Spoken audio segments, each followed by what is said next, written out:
De retour ici à Pau, bienvenue à vous toutes et à vous tous qui nous rejoignez pour cette 80e édition du Grand Prix de Pau avec dorénavant et pour cet après-midi une succession de courses à grand spectacle. Dans quelques minutes, le TCR Europe. Ensuite, à 15h30 précisément, le direct avec France Télévisions pour le 80e Grand Prix de Pau ayant pour support la FFSA F4.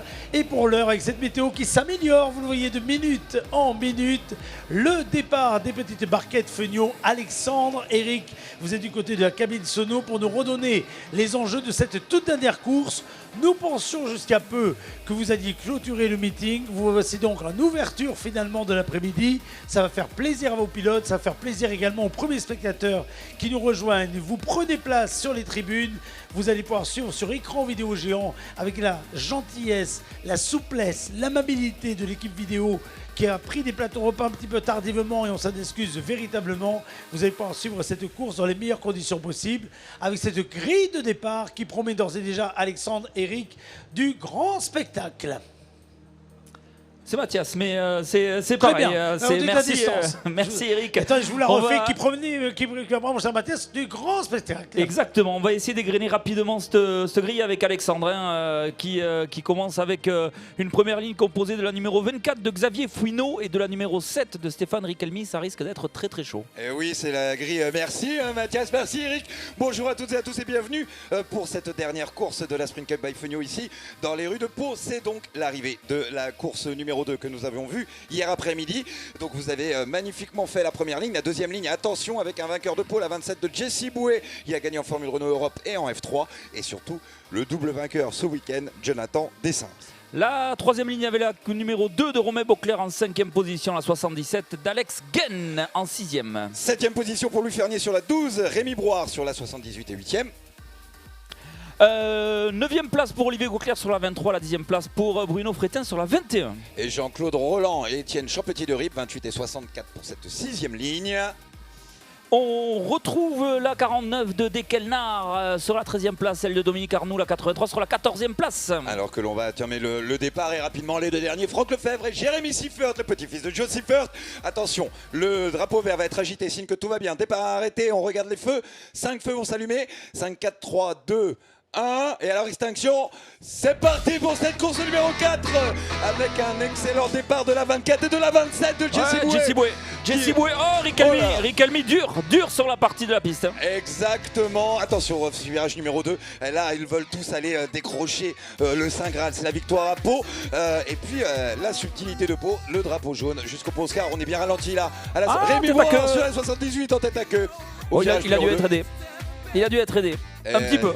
Et on voit l'arrière droit en carrosserie qui a été un petit peu abîmé. Il a pu repartir le temps qu'il manœuvre jusqu'à l'échappatoire du virage de la gare pour repartir. Épingle du lycée sous drapeau jaune et maintenant la course reprend ses droits. Et puis regardez cette voiture qui est en 5e position. Ils ont quand même fait un travail formidable, toutes les équipes de mécanique, parce qu'il y a plusieurs teams dans cette Sprint Cup by Feugnot. Et Romain Beauclerc, qui est 5e à ce moment sur la numéro 2, était en panne dans la pit lane. Et là, la générosité de la Sprint Cup by Feugnot, tous mis dessus. On en profite, exactement, vous avez raison.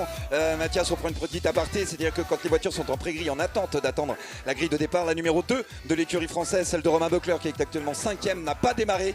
Et ces mécaniciens l'ont poussé jusqu'à la voie des stands pour qu'il puisse parvenir à la grille. Et la voiture ne démarre toujours pas. Toutes les équipes l'ont aidé. Imaginez-vous en Formule 1, si il y avait Red Bull, Mercedes, Ferrari, McLaren qui allait aider, eh bien Aston Martin, parce que Romain Beauclerc peut prendre des gros points au championnat pour tous ces gens-là. En tout cas, c'est magnifique. Il fallait faire le petit clin d'œil. C'est parti, premier tour. Xavier Fouineau qui maîtrise pour le moment cette course avec Jesse Bouet dans ses échappements. Stéphane Rickelmy à peine une seconde. Les trois premiers en 1 seconde et demie. Et on regarde bien que les 7 premiers jusqu'à la 77 d'Alex Gain ont créé vraiment un gap tout de suite, un gros écart. Je pense que le tête à queue tout à l'heure de Rémi Brouard a mis un petit gap. Bon Oscar, on a déjà la 24 de Xavier Fouineau qui défend à l'intérieur sur son équipier. La 27 de Jesse Bouet, il est proche, il est blotti dans le diffuseur de la 24. Jesse Bouet sur la voiture orange. Oh, la sortie de l'épingle du lycée était légèrement meilleure pour la 24. Deux écoles. Il a essayé Jesse Bouet sur deux contraires que Rémi Brouard dans la voie des stands. Pour vérifier, on ne sait jamais. Exactement.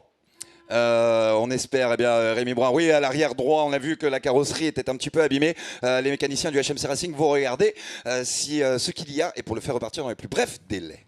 En tout cas, ça descend du côté de Poimiro pour Xavier Fouineau, qui devait être un petit peu déçu de sa course 3 parce que c'était le résultat de la course 1 où il y avait eu un petit peu de contact entre les trois premiers. La course 1, il s'était accroché au pont Oscar.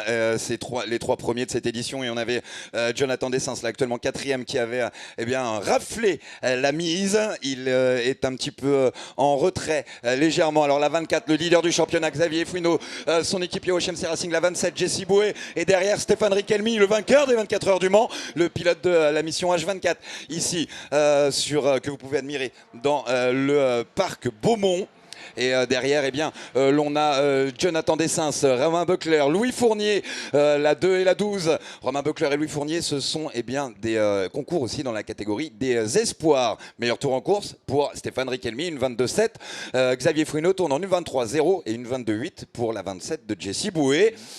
Rien n'est fait, 15 minutes 30 secondes et un tour dans cette course numéro 4. Là, bien malin qui pourra donner l'ordre du podium, voire le vainqueur, tellement les surprises à Pau sont exceptionnelles. On a décoqué la carrosserie de la 78, on est en train de regarder à l'arrière droit si tout est conforme de façon à ce que Rémi Broir puisse continuer et prendre des points au championnat. Malheureusement, il attaque Riquelme. Un podium dans la catégorie des gentlemen, ces pilotes expérimentés, sera très très compliqué. Riquelme à l'assaut des vibreurs. Voilà, c'est fini, c'est la dernière. On attaque comme on peut partout. Les voitures sont basses, mais une chose est sûre, lui, il exploite toute la largeur de la piste entre les rails. Première à Pau pour Riquelme. Il n'avait jamais roulé ici et il fallait quand même, il aimerait bien au moins inscrire en tant que pilote professionnel son nom au palmarès de cette épreuve mythique. Pau connu à travers le monde entier. Attention, on a déjà un Alex Gain, on a eu un Louis Fournier qui est passé. Un Alex Gain qui revient sur la 12 de Louis Fournier que l'on va suivre un petit peu plus loin à la 49 de Dekelnar qui se retrouve pressante sur la 64 d'Étienne Champetier de Ribes. Le groupe un peu plus loin là que nous suivons qui est actuellement du côté du virage 2 à la gare, emmené par Jean-Claude Roland sur la 28, leader de la catégorie des gentlemen, 8e au général, derrière lui Olivier Gauclair, 2e de cette catégorie gentleman, et Étienne Champetier de Ribes et Dekelnar qui eux ne concourent pas dans cette catégorie. Ils sont encore un petit peu plus, pas trop jeunes on va dire, mais un peu moins expérimentés. Mi-vieux. Voilà. Allez. Mais la bataille pour la 8e position n'est pas encore faite. Loin de là, entre Jean-Claude Roland sur la 28 et Olivier Gauclair sur la 23, les deux équipiers au HMC Racing. Pour prendre des points derrière la 64 d'Étienne Champetier. Elle essaye de contenir les assauts de la 49 de Dekelnar. Et derrière, on a la 26 de Franck Lefebvre qui lui aussi, comme c'était l'arrivée de cette course numéro 2 hier, Franck Lefebvre qui avait plongé dans le fond du classement entame sa remontée, lui qui a gagné dans sa catégorie déjà à 2 reprises hier et ce matin. Alors on va voir ce que cela va donner. Les leaders, eux, viennent de franchir la ligne de départ arrivée et déjà les écarts se sont creusés pour le moment. Ils sont tous à l'abri d'une attaque les uns des autres. Derrière Jonathan Dessens en 4e position et Romain Buckler sont un petit peu plus loin. Louis Fournier résiste sur la 12 aux assauts d'Alex Gain sur la 77. L'on revient sur la bataille pour la 8e position. On va avoir donc la 28 de Jean-Claude Roland juste à l'instant qui passe de la ligne de départ arrivée. Il a pris de l'air sur la 23 d'Olivier Gauclair. Par contre, du coup, Olivier Gauclair se retrouve sous la menace d'Étienne Champetier de Ribes. Meilleur tour en course pour Xavier Fouineau, le leader de cette course 4. Il en remet un petit peu. Jesse Boué arrive à suivre. Par contre, j'ai l'impression que Stéphane Riquelme et visuellement et sur les temps que nous avons ici en régie commence à décrocher un petit peu. Oui, exactement. Il est 8 dixièmes plus lent et pourtant il a amélioré son meilleur tour en course, mais il est 8 dixièmes plus lent que la marque que vient d'établir Xavier Fouineau. Xavier Fouineau, une 2916, une 21,7 pour Stéphane Riquelme 3e et Jesse Boué sur la 27 est en une 21,100. Donc on vous laisse calculer les écarts. Stéphane Riquelme, on le voit. Alors est-ce que c'est une pression un peu trop haute dans ces pneumatiques Michelin qui nous accompagne dans une logique de réduction des coûts. Notre partenaire technique Michelin nous fait des enveloppes slick qui ont pour obligation réglementaire de tenir 2 meetings Donc ces pneus-là ont fait le premier meeting au Mugello il y a un mois et maintenant les voilà ici dans les rues de Pau pour cette dernière course 4. Lors du prochain meeting, on ça remonte, c'est prêt. Hein. Jesse Boué, il se montre du côté du Oscar. Mais grosse défense de la 24 de Xavier Fouineau. Ils vont pas nous refaire le même qu'hier quand même. Ah bah j'espère pas, ça on leur souhaite pas. En attendant, Jesse Boué, il veut encore gagner à Pau, lui qui a gagné en Formule Renault Europe. Oh, il est ressorti mal. La 24 de Xavier Fouineau, il était monté sur le trottoir en travers. Il garde la tête, mais en attendant, Jesse Boué n'arrive pas à passer dans l'enchaînement, dans les grandes courbes qui mènent au casino. Ah, c'est proche, c'est très proche. Il lui met une pression d'enfer, le pilote de la 27 sur le pilote de la 24. Eric Elmy qui regarde ça de loin, qui se dit pareil. J'aimerais bien être ils là. Vont m'aider. Ah là, il doit être vert, notre pilote monégasque favori. Deuxième fois qu'il vient en guest ici en Sprint Cup by Fenio. Une première fois, il était venu au Castellet. Il avait raflé la mise au casino. Et là, on peut dire qu'ici, il malheureusement marque un petit peu le pas et regarde bien ses deux concurrents adversaires en tête s'échapper. L'écart ne cesse de grandir. L'aspiration. Mais c'est rien n'est fait. Attention, la 27 dans l'aspiration de la 24. La 24 qui regarde, on le voit, Xavier Fouineau, il regarde dans ses rétroviseurs. On va arriver au niveau de ce premier virage. Est-ce que la 27 il y va? Non, il se montre. C'est encore un poil juste. Il en manque un petit peu, mais pas grand-chose. Ils préfèrent s'amuser à Oscar, les deux. À la meilleure montée, la meilleure sortie sans doute pour. Ouais, exactement. La meilleure sortie pour la 24. Non, trop loin. Il va. Non, la 27 se montre. Xavier Fouineau voit bien qu'il bien trop loin. Jesse Boué pour porter une attaque et il ne défend même pas l'entrée. Est-ce qu'il va bien ressortir du lycée? Épingle du lycée, on a vu Xavier Fouineau monter très fort sur le c'est Jesse, sur le trottoir. Là c'est Jesse, mais Jesse pas de travers. Jesse monte, il met la moitié de la voiture sur le trottoir. Ça va aller chercher complètement les rails. Attention à ne pas la perdre. Cette magnifique SP05 Evo à moteur Peugeot 308 GTI et carburant bas carbone Total Énergie pour cette édition du Grand Prix de Pau qui est un véritable succès puisqu'on a battu le record de la piste. Donc quand nous étions venus en 2019 dans notre catégorie à plat de couture, la fiabilité est excellente après les heures passées chez Oreca où j'ai l'impression qu'il était un poil large, Jesse Boué. Non, une deuxième trajectoire peut-être pour mieux ressortir. Il perd un petit peu de temps, j'ai l'impression là. Est-ce qu'il a un peu trop tapé dans les pneus, un peu trop chaud? Il faut voir. Après, visuellement, c'est quand même proche.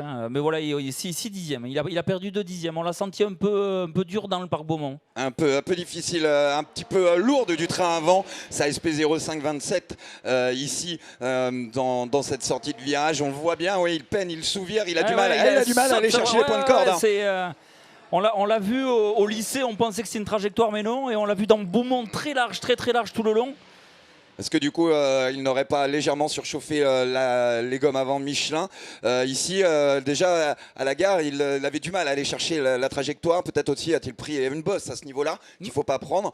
Il est monté un peu dessus, ça ne l'a pas aidé.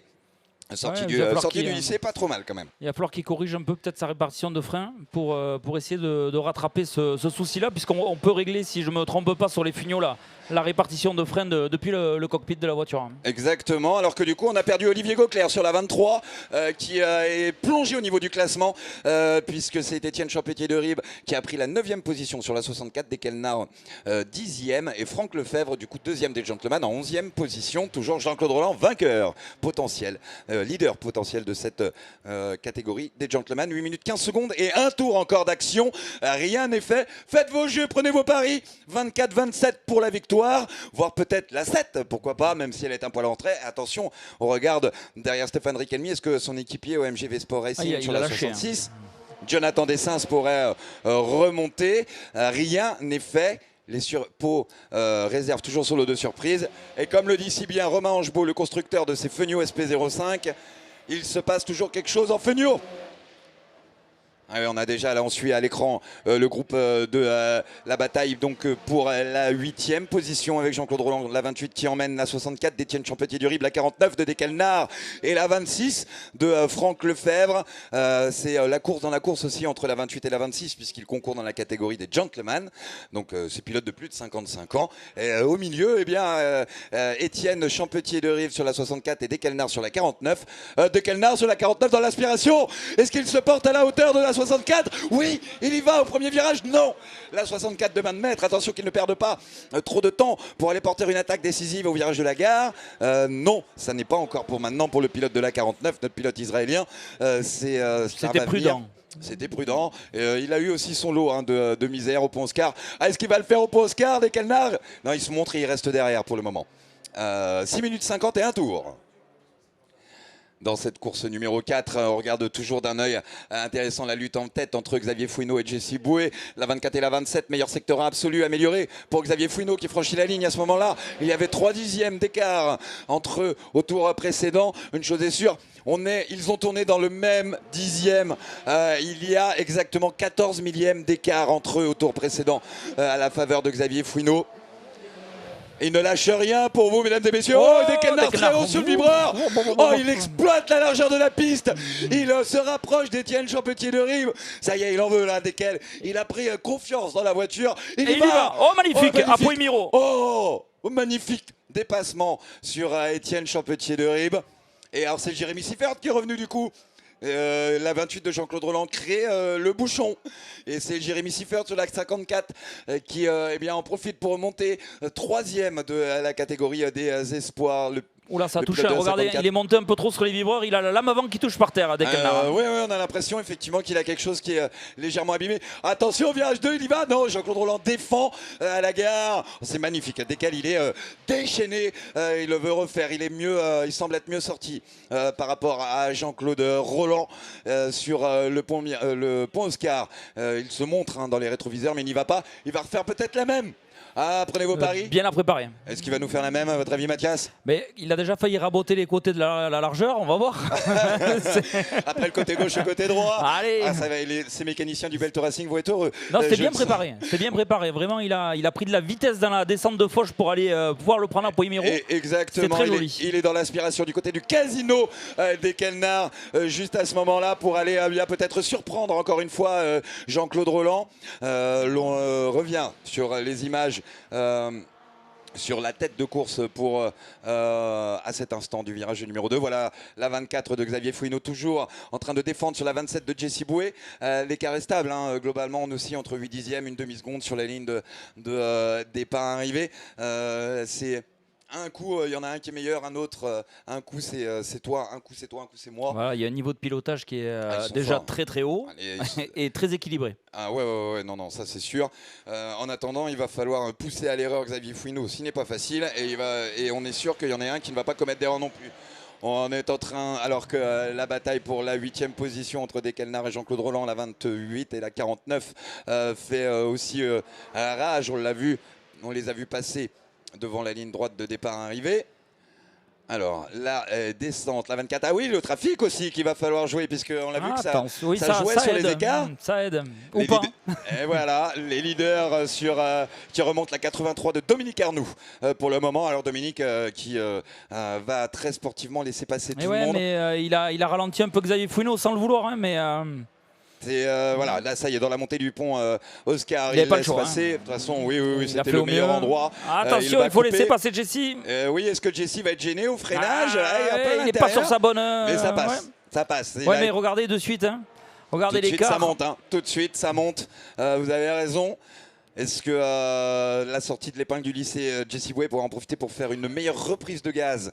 Et cet enchaînement très compliqué, un virage 6 vers un 7, on a eu quelques belles surprises pendant les essais libres.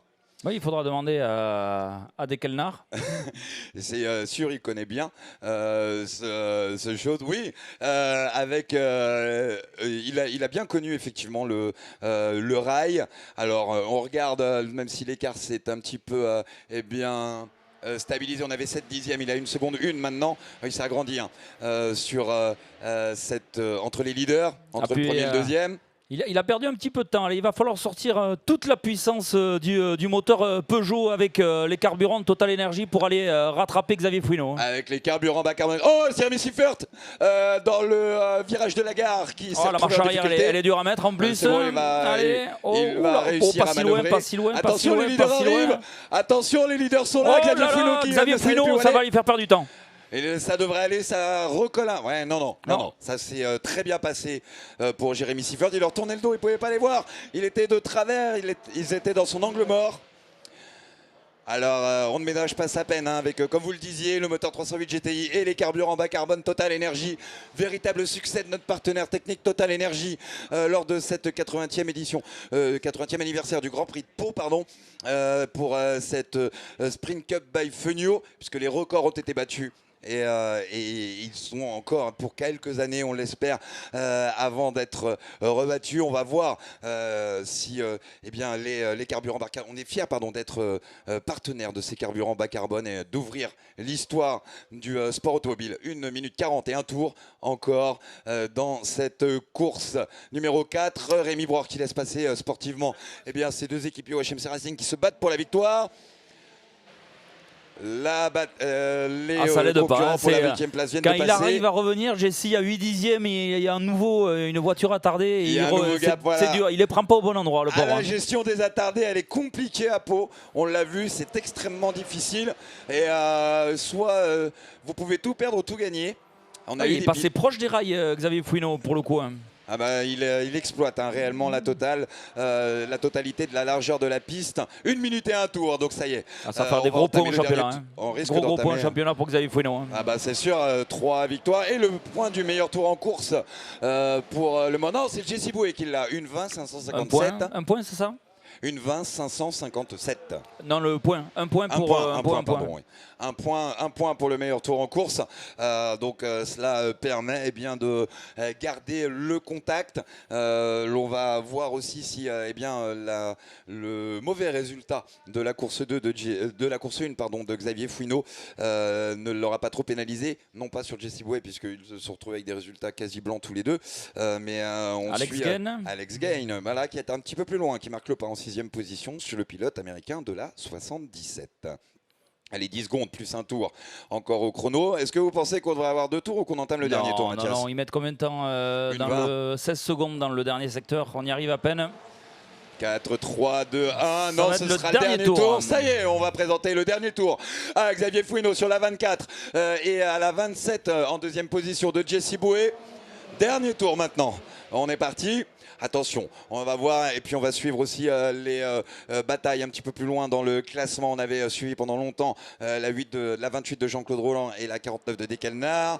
Si tout se passe bien avec le dépassement du week-end pour Dekelnar, je pense, tout du moins pour nous. On ne l'a pas vu beaucoup. Sincèrement, dans notre série. Non, vu la largeur des voitures, le faire à cet endroit-là, il faut être confiant. Bah, il était très confiant, il a fallu du courage et de la ténacité et du talent aussi Dekelnar. Et Géry Peugeot Sport d'ailleurs chez lui du côté de Tel Aviv qui a promu la marque Peugeot Sport là-bas. Et qui œuvre beaucoup dans son pays pour développer le sport automobile. Depuis de très nombreuses années. On est très fiers et très heureux de l'accueillir en Sprint Cup by Fenio ici.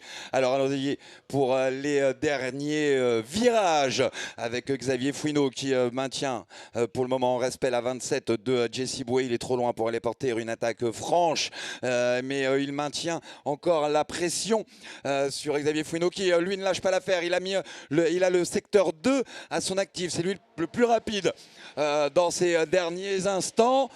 L'on suit, voilà, le drapeau damier, victoire, 2e victoire pour la 24 de Xavier Fouineau et la 27 de Jesse Boué. On regarde après l'arrivée de Stéphane Riquelme, 3e, le pilote monégasque, vainqueur des 24 heures du Mans.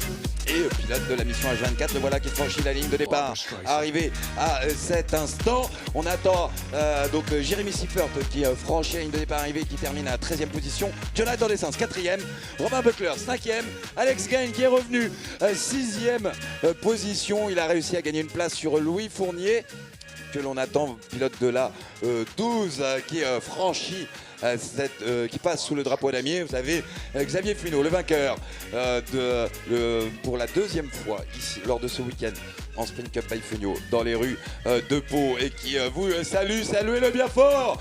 Levez-vous dans les tribunes, on veut vous entendre applaudir. On attend d'ailleurs la grosse bataille pour la 8e position avec Jean-Claude Roland Dekelnar, Étienne Champetier de Ribes sur la ligne de départ arrivée. puisqu'ils ne l'ont pas encore franchi. Les leaders avaient creusé réellement l'écart sur eux. On les regarde, on scrute la fin. Voilà, oui, on vous voit du côté des tribunes saluer les pilotes. Du côté de Beaumont. Jean-Claude Roland qui se décale au dernier moment sur des canards, mais il garde la 8e par position. contre, qui est la jaune? Qui est la jaune? Il est passé. Il est passé sur Étienne Champetier pour 18 millièmes. Là, 18 millièmes de seconde, la 26 sur la 64 dans le top 10. Tout ce qu'on pouvait sortir du moteur Peugeot, tout ce qu'on pouvait sortir des carburants bas carbone Total Énergie. C'est notre Alain Prost de la Fenio, Franck Lefebvre sur la 26. Il a été exceptionnel, que de métier. Waouh! J'espère que vous avez apprécié avec nous, n'est-ce pas, Eric? Waouh, absolument. Merci, mon cher Alexandre. Merci beaucoup. Regardez la joie, la ferveur de ces pilotes et la vôtre, chers amis, qui commencent à prendre place dans des gradins à peu près secs pour suivre ces différentes compétitions qui vont rythmer l'après-midi, non seulement les TCR dans quelques instants avec le championnat d'Europe, mais ensuite évidemment le Grand Prix de Pau 80e édition avec pour support le championnat de France FFSA F4. Regardez ces images, ces replays. Chers amis dans les tribunes, n'hésitez pas à vous manifester par quelques signes de la main pour ces pilotes qui sont parmi vous et qui font le spectacle. On va se retrouver dans quelques petites minutes, une pause publicitaire. À tout de suite.